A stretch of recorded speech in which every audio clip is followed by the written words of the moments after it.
What's up, people? Welcome back to another explanation video. This time I'm gonna go over the ultimate build for the end game for the dual wield. So this will be a series, the final series I'm gonna do for the every single weapon, and then I will probably wrap up with a queue opening and 3 years of AL video, and before last recollection comes out. So this probably will be the final series I'm gonna do for this game, and yeah, it's pretty much near the end. So like I say, if I feel like making some explanation videos or gameplay someday, and I'll do it, but other than that, everything that I want to do, everything that I want to cover, pretty much finished.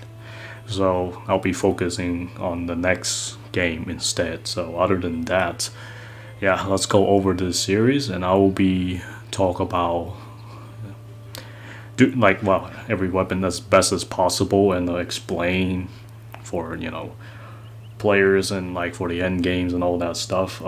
So I mean, you can use similar structure for the early game as well, but it's not really a big deal. But I will just explain them once for all, and call it good there. And yeah, I'll be excited, and let's get right into it, shall we? Okay, now I'm gonna go over the topic with the ultimate dual wield build. This is my build. This is what I use normally. So if you want to tweak it or do whatever, feel free to. Like I say, there's many different ways to do it. Even if you change one accessory or one whatever, it still works. So it doesn't really matter. But I will talk about what I use and why I use it, and that's pretty much it. Because some people are asking, well, you don't explain them that much. But I do explain them. There's a lot of video in my explanation. I do it. I mean, I already did, but you just have to look for it.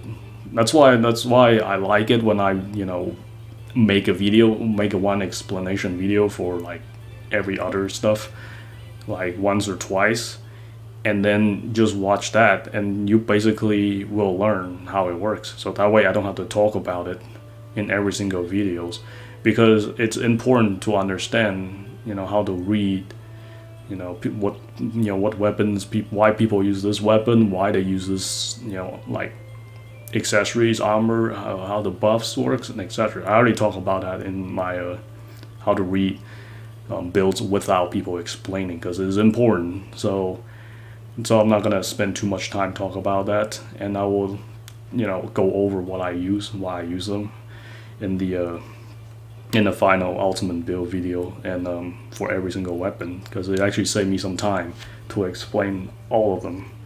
And because I already make all the videos, you can just watch it separately to learn different things. That's how I like to make explanations and build videos, and that way I can explain one time, and people watch that and understand that, and then you're gonna see a lot of similar things showing up, because I'll be no point to explain in every single video. Nobody's gonna bother do that, because the gameplay like few minutes, and there's not much to explain. Like the only thing you're gonna explain is use the buffs, down the enemies, debuffs, and sword skill connections, kill it. After that, just show what you use. It's really that simple. So there isn't much to talk about, and that's why I like to make an explanation video, cover everything at once. So people that wants to learn these type of builds and how it works, watch that. Like I said, I already cover all the accessory, all the armors, all the weapons, anytime, any place, anytime, like in the game, like early, mid, late. So this is why I want to make this ultimate weapon series, builds and stuff, talk about it one final time for this game. And yeah, let's go over it, since I already done with the introduction. So what I like to use for my dual wield is the SPS stainless steel sword, or you can use the SP Forgive Me Not. This I use occasionally, like the arena, if I want to do 1v1 with the bosses. I use this for the extra 5% speed. Other than that, I have enough speed, 100% speed. I don't need that passive. For folks that are trying to, figure out which sword is better, stainless actually hits a little bit more if you have the Garo version. But I don't think anybody wants to bother to farm a Garo version. So stick with the SP Forgive Me Not. if you want to. And also, there's a lot of swords you can use in this game, so you don't have to base on what I use. And if you want to use other sword, feel free to use other sword. There's many ways to play this game and many ways to make a build. You can just change an accessory different, or a sword different, or armor different. It does not matter. The result are practically the same. It's just what you, like, if you want a little bit better damage or less damage, that's it. There's not that much differences. So you don't need God roll or anything to beat this game. You don't need like, everything that I show in the video to beat the game. I just like to farm things to get like, perfection and stuff if I can. But other than that, you can beat the game just by using what you have. So just keep in mind that. So other than that, I use the Arachna armor for the Falcon Fist Plus, obviously, because I can get that 3.6 wrists. Incarnation don't really matter too much. I keep the old one on just in case, because this one helps to not make do or die glitch out. And if the other way is when I fight arena, I put 2 Unrival on. That way I don't have to worry about the HP glitch out, because this doesn't really work that well in the arena at all. So 2 Unrival is the best for literally like 1v1 with the boss and the arena, so you don't have to worry about too much. The last one don't matter, just the buff, whatever buff I want to use, I just put it on. And let's go over some customized sword skills, and probably some customized for the buffs. Buffs, I don't need to talk about it too much. Like I said, you can use whatever you want. I use whatever I want. I mean, you can use the same with mine or different. It does not matter too much. So feel free to change it. Feel free to experiment different ones. And like I say, it's up to you, like what you want to do and how you want to do it. So the buff setups, it's different for everyone, or it can be the same for some. But other than that, I'm just only gonna go over what I have, because I don't have time to go over different version setups. There are many ways, like I already said. So this ultimate build is basically what I have, what I use, and why I use it. So I'm not gonna bother to change it. And like I say, sword skill, you can technically use whatever you want, but in this case, I use Starburst, Nightmare, and Final and Shine, obviously. So Starburst, it's pretty simple for me. It's just the steel armor as usual. Down incarnation, of course. The XT Iron Chain earring is really, really good for the DPS. That's only if you use the stainless steel sword. But if you use the what's it called? If you use the SP Forget Me Not, I recommend you to switch to the SP Light J boot. This one. Or the XT version, like whichever. Like the later on, I'm talking about the SP Azure boot. I don't think a lot of people have them. Like for people who enter the end game just now or some point in the future, you're not gonna be able to get this one. So don't bother it. You can use the XT version, which I already talked about it, where you can get them in a different video. So since I already have the Unrival equipped in the main, so I don't really need another Unrival. So you can only have 2 Unrival. So it capped out, so there's no point putting 3 on there. Either like I say, if I use this version, I set it this way. If I use the SP Forget Me Not, I put it the other way. So that's pretty much it. It's pretty simple. Nightmare Rain, not so much. Like I already talked about it a million times, pretty much. It's like it's just for me, just incarnation for hazarding, whatever has the highest dex and accuracy.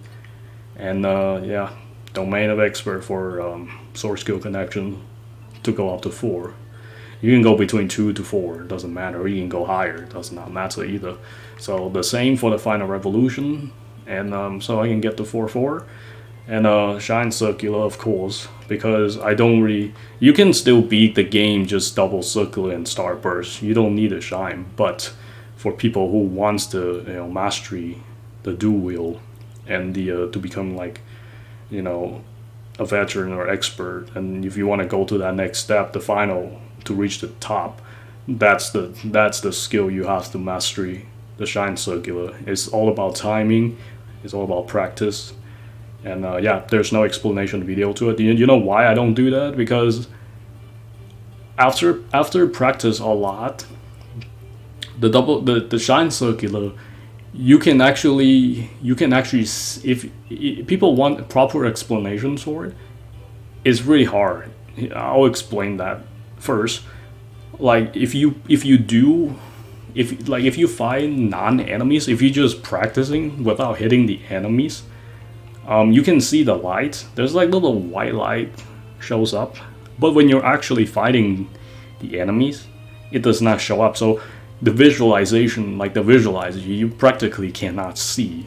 You won't be able to see when you're fighting the enemy. So it is pointless to look at it. You know, like to look for that light. That's where you gotta connect. The other thing is that, not to mention speed differences.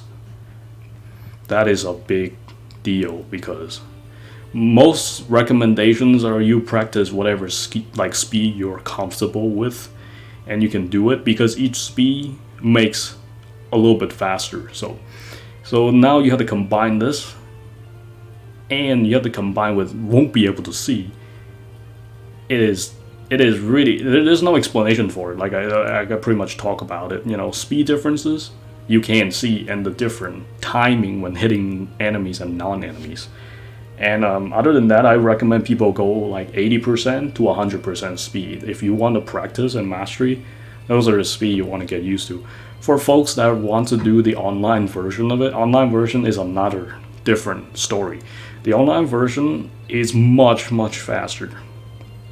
Much faster. It's ridiculous. It's like almost twice as fast as the offline. So basically you have to start a lot, or 1.5 times faster. You have to do it a lot earlier.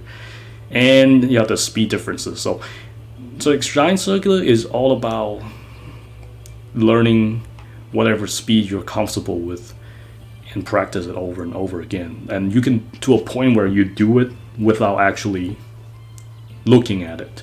So this is all about skill base. This is no explanation that you can really teach at that point. You just have to practice a lot in order to master it. That's why this shine is insane. Like once you master it, it is the most ridiculous, you know, branching skill in this entire game. I mean, it just kills everything. And other than that, let's go over the setup. It's the same as a Starburst. Like if you want to use SP Forget Me Not, this I actually would put on the other boot, the XT Azure, the SP version of it, because it has the unrivaled dex and agility and stuff. If you don't have this, put the XT version from the East Supreme Ray. Other than that, you can kind of use the strength as well if you want to, because you know Shine actually hits pretty hard just with strength. But the thing is, you kind of have to make up the agilities and all that stuff, and so it's kind of like, I mean, the thing is, the skill's already very powerful, so nonetheless it will be powerful. So whatever you choose to set up, go for it. Because I keep it Shine the same as Starburst because they're pretty much similar. Like I say, Shine is OP enough. You don't have to worry about too much. The other thing I don't really mention too much is the 3 stars. If you want more damage, you will need 3 stars. They do take 10,000 times to get all of them. But I mean, you got like the boosters and all that stuff. There's a lot of ways to do them, and you know, use them over and over, etc. So now let's move on to the passive. The passives don't matter too much. Like I say, you can use what I use, and you can use different ones, because it's like, for me, it's just situational and what I want and what I use, or what I want to use. Depends. You know, arena will be a little bit different. You know, ancient apostle will be a little bit different. Depends who you fight. Just switch around, because there's not many like there's not like just one way to set it up. It's just, what do you want?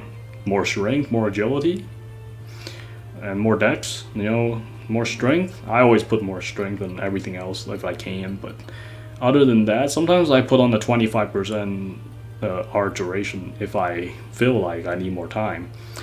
Other than that, not so much. So that's pretty much it for the you know, the setups and stuff, why I use it, what I use.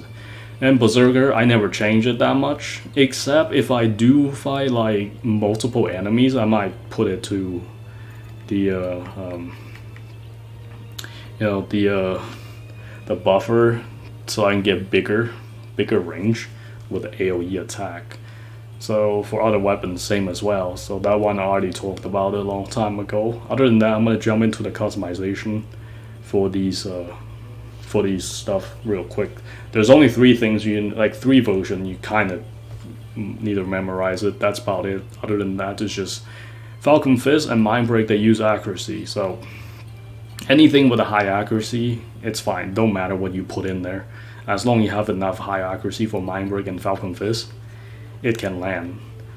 The other version is that if you want to buff really quick with a speed, so you have to replace it like the arena I shown many times. Just put whatever with a 10% speeds or whatever. The incarnation with a 50% skill speed is really good as well.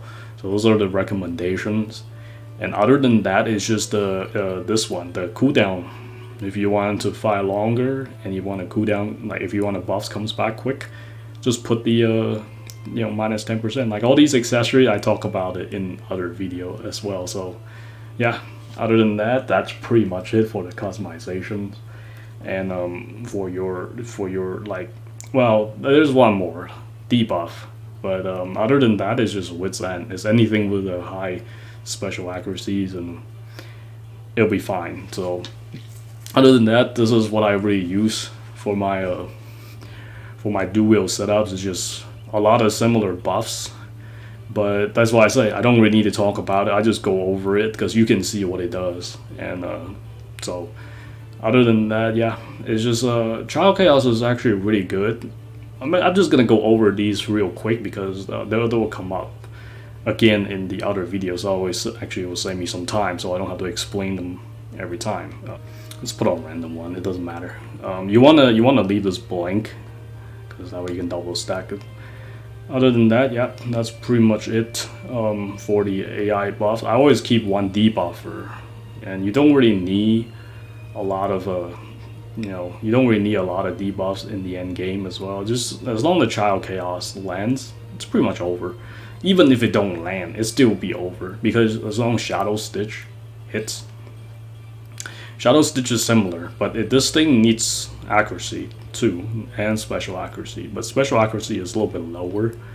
So just trying to put as much as you can to land it because the level 999 they are actually require quite a bit. And the other sword skill, it don't matter. I just use it. I just keep it on because you can use it for the debuff, but only for lower enemies and stuff. And yeah. Other than that, item wise, I recommend the strength food, the cheeseburger. It's so good.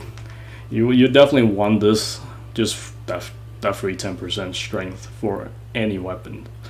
And yeah, that's why I always hop over it. And then our codes, Prodigy Uptie always for me. I mean, there's no reason for me to change anything at this point. Don't really need it. I don't really need more accuracy or anything else, but you can feel free to try anything else you want. So it's not really a big deal. The others are basically just Born Leader. That's the most important. You know, Persona, because you can't share Tiger Resolve and other things. Like, you know, sometimes, you know, you must use Born Leader, you know, for Tiger Resolves and Bulwark, and so otherwise you can't really share it. So plus this thing is like a skill share anyway, so you can just keep it on and yeah, let them carry buffs and you'll receive them. Other than that, Riona, just whatever you want to put. There's not Born Leader because you don't want to share the debuffs, like the negative effects, because for the debuffs I turn on quite a few that actually matters. You know, like when you turn on the positive, you receive the negative, like special accuracy plus 10%, well, attack speed minus 5%, the counter one. So you get something good and you get something bad. But if you do Born Leader, then you're gonna get minus 5%, minus 10%, and you get all that stuff. So that also will overbuff you as well. So just be careful with that. So that's pretty much it. Why I use Born Leader, and my debuffer never use Born Leader because you don't want it. You don't want that negative effect. So 20 buffs is the max. A lot of time I don't use 20 buffs. I just keep some space open. It's overkill. Just use whatever buffs you have. Like, you don't really need 20s anymore. So other than that, Arcos, nothing special really. I just put them there so I don't record anything. I don't use AI Arcos that helps me to get extra buffs and stuff, because that's like, that's like, I mean, I don't really need extra buff. I mean, it's already overkill at this point. I mean, so the AI, the AIs can carry the buffs that you don't have. You can actually record it that way and do it. I'm not gonna do that. That's too cheesy and makes the game a lot easy. So because, for example, like if you're fighting somebody, you can only carry one AI and stuff, and then that AI's Arco can carry. Technically, you can only carry like 8 buffs, but the AI's Arco can carry 2, 3 more, 4, like 2, 3 and stuff. Like, that is some cheese. I mean, other than that, yeah, I don't really put Arcos for extra buffs and whatever they use. I just use what I have with what I get from my buffs, and trying to beat it, because that way is more fun for me. So I'm not gonna bother too much with Arco. A lot of people don't bother with Arcos because it seems like complicated and stuff. For me, it's just I just keep all that 5 slots, occupied, so that way I don't get no more stuff that records. So other than that, that's pretty much it for the dual wield. And like I said, it's so much easier for me to make this video now compared to used to be before. Once I finish the all the accessories, armors, weapons, and I talk about all the locations and how you get them. Now I can just go straight right into the points and where, like how I set up for it, and that's pretty much it. And the other thing kind of want to mention is that some of these like accessories has the buffs. There are many other accessories, so you don't have to get the same one as I. You can replace whatever you have with the same buffs too, so you don't have to worry about, well, does this accessory matters or whatever, because AL has so many accessories. It's ridiculous. And especially Endgame, you can have different accessory carry the same buff, put that on, it's fine, it does not matter. So you don't have to use exactly the same. So other than that, that's pretty much it for my ultimate dual wield, setups for the end game. So a lot of things I covered is already in the other videos and stuff. That's pretty much it for for my setup and stuff. Other than that, people have different setups and stuff. I mean, it just really depends how you want to play the game. You can do more damage, and it's like, I mean, you don't really need to do any like insane amount of damage. I mean, most of the bosses gonna die regardless. The only time you want to do more damage is like me, when I'm done with the game, there's like complete everything that I want to complete and just testing out and see what other thing works and stuff. I mean, there's like, for people who be like, well, there's like, the best build and whatever. Not really. I mean, they're all kill bosses. It just depends what you want to use and how you want to set it up. Some people say my build is better. I mean, I can use it. I can do the exactly same thing and put a little bit extra on there, and just it's better. It's really up at the end game. Is really up to what you want to do and how you want to set it up. It's not like somebody changed one accessory so their build is better.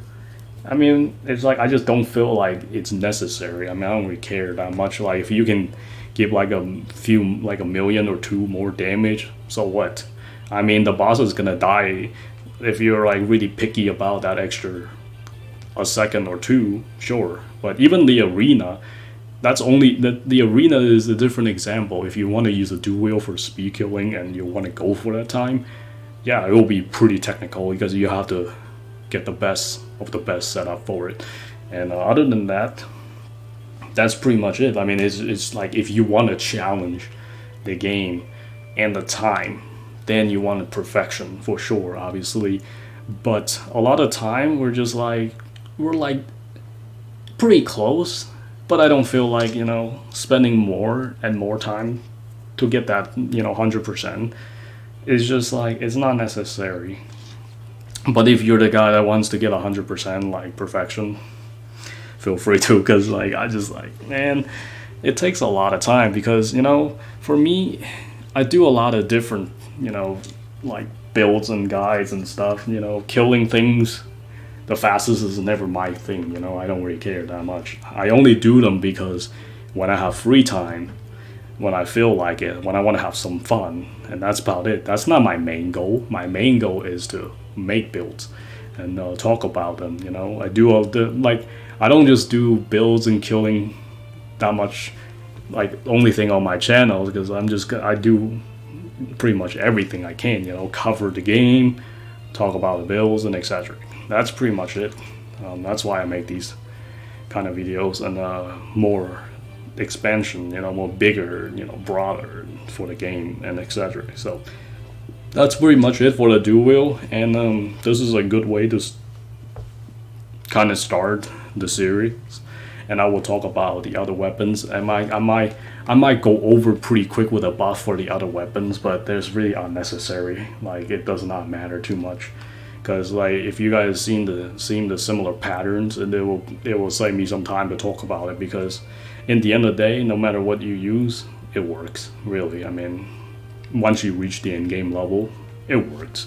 So that's why it's a little bit different. So other than that, this is pretty much it for the duel. I will talk about the other weapons, and I probably won't be this long, because this is the only time I start with the first series video. Then I will talk about a little bit longer. The other one, I will just get straight to the point, so I don't need to keep repeating the same thing over and over. And I hope you guys enjoy it. Until next time.